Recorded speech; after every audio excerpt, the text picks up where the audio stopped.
নামাজে সূরা ফাতিহা শেষে আমিন বলা সুন্নত। ইমাম যখন আমিন বলে তখন তোমরাও আমিন বলো।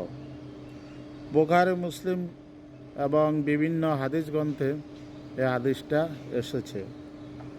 ইমাম যখন গায়রিল মাগদুবি আলাইহিম ওয়ালাদ-দাল্লিন বলে তখন তোমরা আমিন বলো।